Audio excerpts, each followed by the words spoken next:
আসসালামু আলাইকুম friends, welcome to আকি ব্লগ। আশা করছি আপনারা সবাই অনেক ভালো আছেন। আলহামদুলিল্লাহ, আপনাদের আমরাও ভালো আছি। চলে এলাম নতুন আরও একটা ভিডিও নিয়ে। আর আজকের ভিডিওটা শুরু করেছি আমি আমার ওভেনের গ্লাস দিয়ে। এই যে আমাকে দেখা যাচ্ছে, এটা আমার ফোন, এইখানে আমাকে দেখা যায়। এই যে আশা করছি পুরো ভিডিও জুড়ে আমার সঙ্গে থাকবেন। ভিডিওটা শুরু করেছি সকাল থেকে।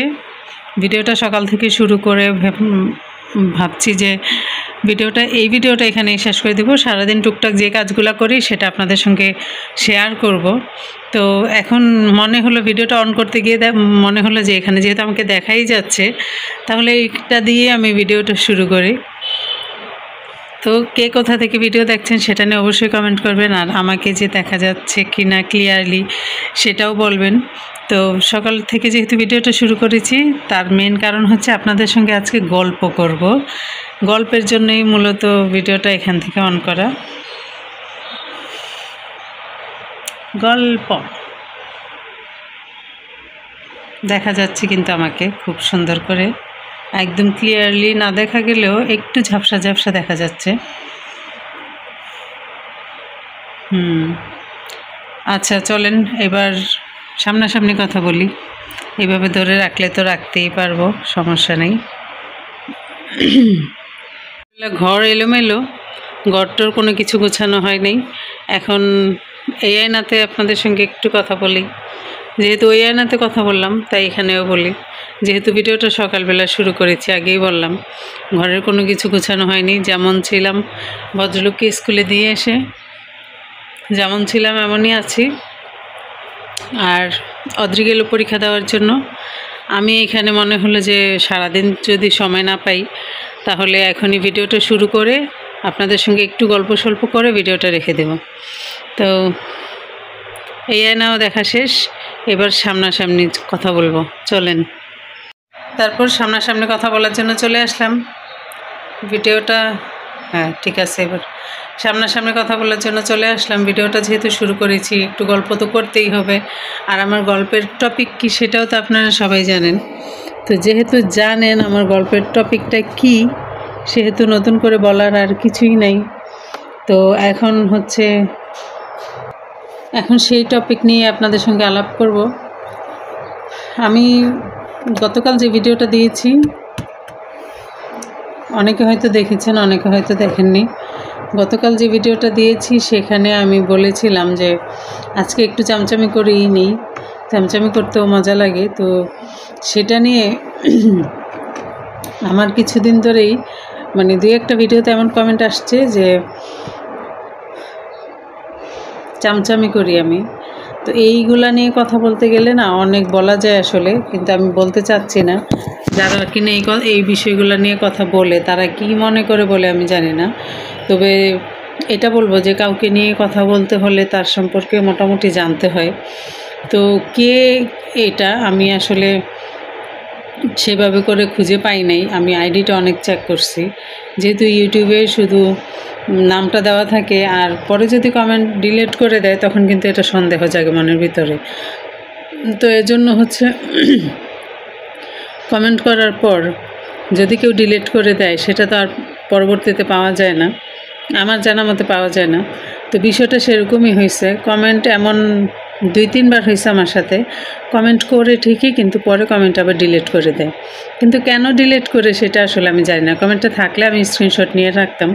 তো নোটিফিকেশন আসে যে সেখানে অবশ্য শো করে, কিন্তু ওখান থেকে তো পুরো কমেন্টটা দেখা যায় না, বা স্ক্রিনশট নিলেও সেটা পাওয়া যায় না। তো এজন্য আমি নিতে পারিনি। তো আমি গতকাল ভিডিওটা দিয়েছিলাম, তার আগের দিন তিশা আপার একটা ভিডিও থেকে আমি স্ক্রিনশট নিয়ে ওনার ওই যে সালমানের মা আসছিল সেই ভিডিওটা নিয়ে আমি সেই ভিডিও থেকে একটা ক্লিপ নিয়ে বলেছিলাম। তো সালমানের মার চ্যানেল তো নষ্ট হয় না, কেউ নিয়ে গেছে, এটা গতকালকে ভিডিওতে ক্লিয়ার করছে। তো যেহেতু নিয়ে গেছে, একটা চ্যানেল দাঁড় করাতে যে কী পরিমাণ কষ্ট আসলে সেটা আমি খুব হাড়ে হাড়ে জানি। কারণ আমার চ্যানেলটা নিয়ে আমি খুব কষ্ট করতেছি। আমি খুব যে কী বলবো এটাকে, সব কিছু যে ইউটিউব সম্পর্কে বুঝি বা মোটামুটি বুঝি সেটাও না, বা পারি সেটাও না। তবে যতটুকু বুঝি একটা চ্যানেল দাঁড় করাতে আসলেই অনেক পরিশ্রমের ব্যাপার। তো যারা অল্পতে করে নেয় তারা তো করে, আমরা যারা করতে পারি না তাদের জন্য আসলে বিষয়টা অনেক কষ্টের। কারণ হচ্ছে আমরা ফেমাস কেউ না, আবার হচ্ছে ইউটিউবে আমাদের পরিচিত কেউ নাই। তারপরে আবার দেখা যায় যে আমরা যদি একটা ভিডিও দিই, আমাদের ভিডিও দেখতে হলে মানে দেখাতে হলেও মানুষকে অনেক রকমের অনেক কথা বলে তারপরে করতে হয়। তো সব দিক থেকে চিন্তা করে আমাদের ভিডিও আসলে দেখার মতো কেউই নেই। তো যতটুকু ভিউজ আসে সেটা অন্যের দ্বারাই আসে বা কারোর কাছ থেকে হেল্প নিয়ে সেইখান থেকে নেই। তো এইভাবে হচ্ছে টুকটাক আসে। এখন আমার কথা হচ্ছে যে যদি আমি তো বারবারই বলি যে আমি আসলে ভিউজের জন্যই এগুলা করি। তো যখন আমার চ্যানেলটা মোটামুটি একটু দাঁড়িয়ে যাবে তখন আর এগুলো আমার মানে করতে হবে না বা আমিও করব না। এইটাই হচ্ছে আমার মানে আসল চিন্তা। এখন যতদিন আমি চ্যানেলটাকে দাঁড় করাতে না পারছি, যতদিন আমার রেগুলার কিছু ভিউয়ার্স না হয় বা একান্তই আমার ভিউয়ার্স যারা, তাদেরকে যদি আমি না পাই ততদিন পর্যন্ত তো আমাকে এইভাবেই চলতে হবে, আমি এইভাবেই চালাবো। তো সেই জায়গা থেকে যদি বলি যে আমার এটা কিন্তু সবাই দৃষ্টিতে ভুল হলেও আমার কাছে যদিও ভুল হয় তারপরেও ঠিক। কারণ মানুষ যখন সাগরে পড়ে যায় বা সাধারণ কথা যে পুকুরে পড়ে গেল একটা মানুষ, তখন যদি সে পাড়ে উঠতে চায় মানে কোনো একটা খুঁটি ধরে তো তাকে উঠতে হবে। তো সেইটা ধরার মতো যদি কোনো কিছু না থাকে, মানে কেউ যদি হাত না বাড়ায়, তখন কিন্তু সে একটা খুঁটি খোঁজে যে কীভাবে সে ওখান থেকে উঠবে। তো সেটা যদি ভুল লাইনেও হয় তাও কিন্তু সেই মানুষটা সেটা ধরেই ওঠে বা উঠতে চেষ্টা করে। তো সেরকম হচ্ছে আমার বিষয়টা। আমি জানি যে এভাবে টাইটেল থাম্বনেল দেওয়া মোটেও ঠিক না, তারপরেও কিন্তু আমি দিই। তার কারণ হচ্ছে ওই যে বললাম যে আমি চাই যে আমার ভিউজ লাগবে, ভিউজের জন্যই আমি এখানে। তো এমন আর কি। আর ওদেরকে নিয়ে যেটা বললাম যে ওরা এইভাবে টাইটেল থাম্বনেল দেয়, আসলেই তো ওরা কিন্তু এভাবে দেয়। তো আমার কথা হচ্ছে ওদের এভাবে দেওয়ার দরকার কী? কারণ ওদের অলরেডি হাজার হাজার দর্শক ওদের আছে, ওদের ভিডিও দেখার মানুষের অভাব নেই। প্রতিদিন হাজার হাজার মানুষ ওদেরকে দেখে। তো সেই জায়গা থেকে যদি কেউ এভাবে দেয়, মানে টাইটেল থাম্বনেল দেয়, সেক্ষেত্রে কিন্তু প্রশ্ন চলেই আসে এটা যে তোমাদের তো ভিউয়ার্সের অভাব নেই, তাহলে তোমরা কেন এই ধরনের টাইটেল থাম্বনেল দাও? তো আমার বেলাও আমি কিন্তু সেটাই বলি। আর কী নিয়ে বলছিলাম?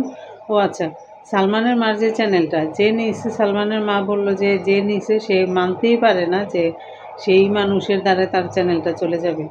তো এটা আসলে এমন একটা জায়গা যেখানে আসলে যখন আর্নিং শুরু হয় তখন এখান থেকে কিন্তু কী বলে এটাকে,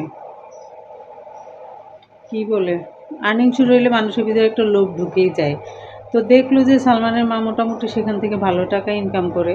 তো এজন্য হচ্ছে সে এই চ্যানেলটা নিয়ে নিল।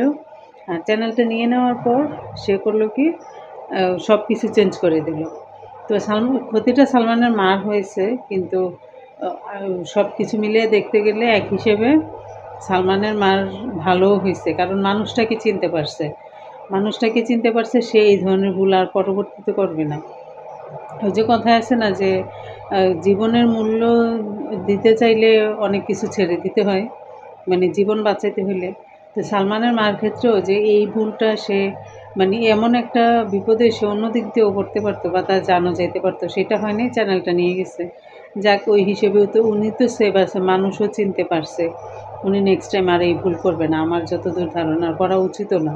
এখান থেকে সবারই শিক্ষা নেওয়া উচিত, এই আর কি।